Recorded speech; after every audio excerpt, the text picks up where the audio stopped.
profissional decide que é o momento de buscar uma gestão de mídia, qual a primeira coisa que ele deve fazer? A primeira coisa que a pessoa deva pensar é qual é o meu objetivo com essa cobertura de mídia. O que eu tenho de diferente para que a mídia olhe para mim e o que eu posso entregar de diferente para as pessoas. O timing também é muito importante. Por exemplo, eu vou lançar um produto de tecnologia no mesmo dia em que a Apple está lançando um produto novo. Então, por que a mídia vai olhar para mim nesse dia? Ninguém vai olhar para mim nesse dia. Qual é o papel, qual é a influência que o entrevistado tem, se é que ele tem, nas perguntas na hora da entrevista? Cada um faz sua parte. O entrevistador faz a entrevista, faz as perguntas, e o entrevistado vai responder. Cada um tem que se colocar no seu lugar. Eu posso caminhar para um outro lado para o qual me interesse um pouco mais, mas nunca interferir na pergunta do jornalista. Quando vem um assunto delicado, é melhor a omissão ou a resposta? Na maioria esmagadora dos casos, a resposta. A omissão é uma coisa que você vai ter de evitar a todo custo, inclusive quando, por exemplo, você não sabe a resposta ou quando uma coisa é muito delicada de responder, você pode dizer, olha, eu não tenho a resposta para você agora, eu vou procurar essa resposta e daqui a pouco eu te trago. É melhor do que falar uma coisa que você não domina, que você não conhece. O famoso melhor do que falar besteira. É bom que se pense antes de responder, mas que responda. Porque quando não há resposta a uma situação ou uma pergunta, a probabilidade de a notícia ser negativa para a empresa ou para você é sempre maior. E como profissional deve preparar o conteúdo das respostas? Primeiro, a pessoa tem de ter a noção de que ela domina o assunto. Pensar em coisas primordiais, principais que ela quer mostrar para os outros. Fazer frases pequenas daquelas ideias. Por exemplo, eu não vou chegar e contar, olha, quando eu comecei o meu negócio lá em 1900 e não sei o que, a gente pensava que talvez fosse... Não, você fala, nossa empresa pensa dessa forma. É assim que a gente trabalha, é isso que a gente quer. Por quê? Principalmente em rádio e televisão, vão pegar entre 5 e 8 segundos de tudo que você falar. E a gente tem de entender que o jornalista não tem tempo. E quando o profissional deveria buscar uma assessoria de imprensa? Quais são os prós e os contras de trabalhar com ela? Eu recomendo que as empresas tenham uma assessoria de imprensa. Por quê? O assessor de imprensa conhece os caminhos da notícia, conhece os meandros da notícia e mais, normalmente conhece também os profissionais da notícia.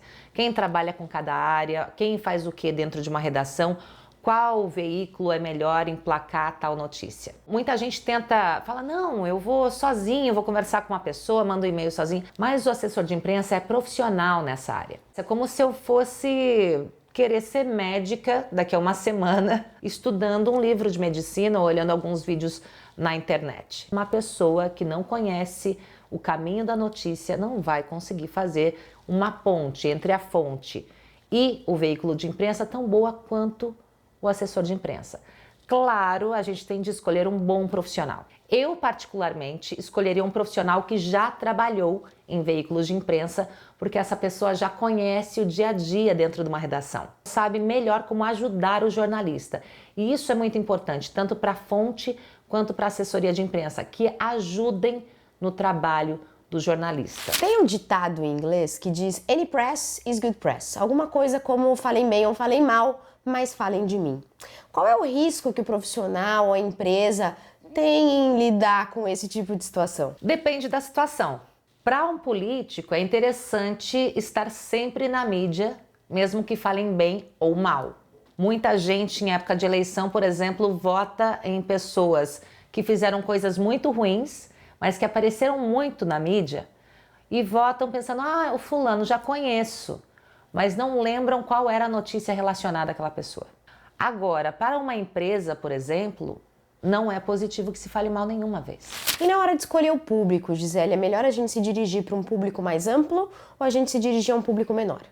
Aí depende também do seu produto e do seu objetivo. Então a gente sempre vai ter de definir isso, o objetivo e o público que a gente quer atingir. Por exemplo, eu sou uma médica e eu tenho estudo específico em medicina e vou falar com uma revista de medicina, eu posso falar em linguagem técnica, eu sei que eu estou falando com pares, que eu estou falando com outros médicos, mas sempre pensando qual é o meu público, né? O objetivo da minha empresa é atingir o público. Mas será que eu sempre vou atingir isso através do jornalismo, através da cobertura de mídia? A gente tem de ter autocrítica para saber o que realmente é interessante para o outro e aí apresentar na mídia. Os objetivos têm de ser traçados dentro da empresa junto a estratégias. Então tem algumas situações em que vai ser muito interessante colocar na mídia. Mas tem outras situações em que eu posso, por exemplo, fazer uma campanha na internet, fazer uma campanha de marketing, fazer uma campanha interna na empresa. Eu não preciso tentar emplacar tudo na mídia. Algumas situações pedem que se passe pelo jornalismo. E normalmente é o quê? Quando você tem algo realmente diferente, quando você tem algo que seja útil para as outras pessoas. Agora, se é só um objetivo seu, que não vá fazer diferença na sociedade, que não seja diferente, o que a gente tem que perceber é o que é notícia. Quando a gente entende o que é notícia, a gente pode passar pelo jornalismo. Se não, você vai tentar o seu objetivo de ser visto pelo marketing, pela publicidade, pela comunicação interna, enfim, por outros caminhos. Mas não é bom gastar tempo e dinheiro seu e dos outros. Se comunicar nem sempre é fácil. Quais são as principais características que uma pessoa deve ter para passar essa comunicação da melhor maneira possível? A gente pensa em, eu vou colocar alguém que fale bem, mas se a pessoa não dominar o assunto, não adianta de nada. Segundo, se comunicar muito bem. A terceira coisa, pensar rápido, porque a gente tem de reagir às vezes a algumas perguntas que não são tão confortáveis. É bom saber o que vai fazer. E outra coisa é ter uma boa relação. Uma pessoa que tenha um aspecto social, habilidade social. Qual seria o erro mais comum que as pessoas cometem e qual que é o pior deles? O mais comum é tentar interferir no trabalho do jornalista, de várias formas. Um bastante comum, por exemplo, é pedir para ler a matéria ou ver a matéria antes de ir para o ar ou para a internet ou ser impressa. E o pior, sem dúvida para mim, é dar informação falsa. Consegui uma entrevista. Qual é o próximo passo? Me preparar para ela. Eu já domino o assunto, a gente já parte desse princípio, mas eu tenho de escolher os pontos principais dos quais eu quero falar e fazer versões muito pequenas daquilo que eu vou falar. Outra coisa é treinar resposta para perguntas óbvias. Tem coisas que o repórter vai perguntar, então eu já posso treinar essas respostas, treinar em casa, treinar na frente de uma câmera, escrever essas respostas para mim mesma. Então eu quero contar uma história muito longa, não, como que eu faço isso em no máximo 10 segundos? Encerrei a entrevista. Como que eu lido com esse pós? Segura a ansiedade, a primeira coisa. Não fica ligando para saber quando que vai sair, nada disso. Saiu a entrevista. Se for em vídeo, por exemplo, tem muita gente que detesta se ver, né? Detesta ouvir a própria voz. E se for impresso ou se for escrito, nem tudo do que a gente falou, nem tudo o que a gente falou vai estar lá.